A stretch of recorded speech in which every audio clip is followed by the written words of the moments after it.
Bonjour et bienvenue. Aujourd'hui, on aborde une question que beaucoup de monde se pose dans son parcours de bien-être. Comment raffermir sa poitrine? C'est un sujet où l'on entend de tout, beaucoup de mythes. Alors, l'idée, c'est de démystifier ça ensemble en se basant sur des faits bien concrets. On va plonger directement dans le vif du sujet avec la grande question. Est-ce qu'on peut vraiment tonifier ses seins de la même manière qu'on tonifie un muscle? Eh bien, la réponse est un peu plus nuancée qu'un simple oui ou non, et c'est justement ça qu'on va explorer. Pour comprendre ce qui est possible, il faut d'abord comprendre comment ça fonctionne. L'anatomie, c'est la base. Et là, il y a un point essentiel. Le sein lui-même, c'est une glande, constituée surtout de graisse. Il n'y a pas de muscle à l'intérieur. Il est simplement posé sur le grand muscle pectoral. Ça veut dire quoi? Tout simplement qu'on ne peut pas muscler le sein en lui-même. C'est un point de départ crucial pour qu'on puisse ajuster nos attentes et se fixer les bons objectifs. Alors, si on ne peut pas muscler le sein directement, est-ce que tout est perdu? Pas du tout. La solution, en fait, c'est une approche globale, une stratégie qu'on peut voir comme étant bâtie sur deux piliers fondamentaux qui vont travailler ensemble. Voilà notre programme. On va d'abord bien décortiquer le mythe pour partir sur des bases saines. Ensuite, on explorera le premier pilier. La structure de soutien, c'est la fondation. Puis, le deuxième, la vitalité de la peau, qui est en quelque sorte l'enveloppe. Et à la fin, on mettra tout ça ensemble pour une approche vraiment complète. Allez, on commence. Cette première partie est super importante. Parce que comprendre la mécanique de son propre corps, c'est vraiment la première étape pour pouvoir agir de façon efficace et réaliste. Donc le point crucial, c'est de changer de perspective. L'objectif, ce n'est plus cette quête impossible de vouloir modifier la nature même du sein. Non, la mission, elle est bien plus réalisable.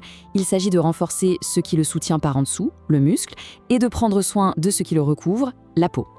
C'est parti pour notre premier pilier. On va parler de tout ce qui concerne le soutien, qu'il soit mécanique ou musculaire. C'est vraiment la base de tout le reste.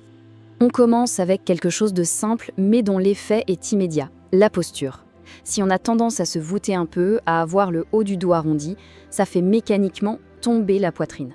Le simple fait de se redresser, d'ouvrir sa cage thoracique, ça offre un effet liftant naturel et instantané. C'est fou! Et pour aider à corriger cette posture, voilà un petit exercice super efficace. En décollant le buste du sol comme ça, on va vraiment cibler les muscles du haut du dos qui nous aident à garder les épaules en arrière. Le faire régulièrement, genre 3 ou 4 fois par semaine, ça peut vraiment faire une grosse différence. Pas seulement pour le buste, mais pour le dos en général. Mais attention, renforcer ses muscles, c'est bien, mais ça ne fait pas tout. Quand le corps se met en mouvement, il a besoin d'un petit coup de main. Et c'est là que le soutien externe devient absolument crucial, surtout pendant une activité physique. Ce chiffre, il est assez parlant, non? 15 cm. C'est le déplacement que peut subir la poitrine pendant une course à pied, par exemple. Imaginez un peu la tension que ça met sur les ligaments qui soutiennent le tout. Sans un bon maintien, ces chocs répétés peuvent les étirer et ça, c'est irréversible. Ça peut vraiment accélérer le relâchement. Et voilà, cette phrase résume parfaitement l'idée. Une brassière de sport, ce n'est pas juste un accessoire de mode, c'est un vrai équipement technique essentiel. C'est un investissement direct pour la santé et la fermeté de son buste sur le long terme. On passe maintenant à notre deuxième pilier. Après la structure, on s'intéresse à l'enveloppe, la peau. Son élasticité, sa tonicité, c'est fondamental pour l'apparence d'un buste ferme. Pour la peau, l'approche doit être double. C'est un peu comme une plante en fait. Il faut l'arroser de l'intérieur avec les bons nutriments, mais aussi la protéger de l'extérieur avec les bons soins. L'un ne va pas sans l'autre. Concrètement, ça donne quoi? Des gestes simples, le jet d'eau froide, ça tonifie les tissus, c'est un grand classique. Le gommage doux, ça aide la peau à se renouveler.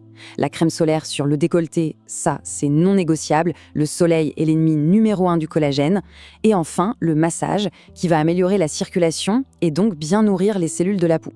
Et maintenant, comment on nourrit cette peau de l'intérieur? Regardons ce tableau. La vitamine C, elle est essentielle parce que le corps s'en sert pour fabriquer le collagène, la charpente de la peau. On la trouve dans les kiwis, les fruits rouges. Ensuite, la vitamine E des amandes, c'est un super antioxydant. Et enfin, les oméga 3 des poissons gras qui vont garder la peau souple et bien hydratée. Bon, on arrive au moment où on assemble toutes les pièces du puzzle. L'idée, ce n'est pas de choisir une action ou une autre, mais de tout combiner dans une routine de soins vraiment complète. Voilà le résumé de notre plan d'action.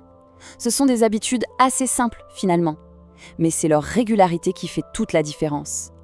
C'est la combinaison de tout ça, la posture, les exos, le soutien, la nutrition et les soins, qui va créer une vraie synergie pour la santé et la fermeté du buste. Et on va finir sur cette question. travailler sa posture, bien se nourrir, protéger sa peau du soleil. Finalement, est-ce que tous ces gestes qu'on fait au départ pour une question d'apparence ne sont pas en réalité de véritables actes de santé? Je trouve que ça donne à réfléchir. Et c'est peut-être ça, au fond, le plus beau des résultats. Merci beaucoup et à très bientôt. Merci pour ton temps et ton énergie.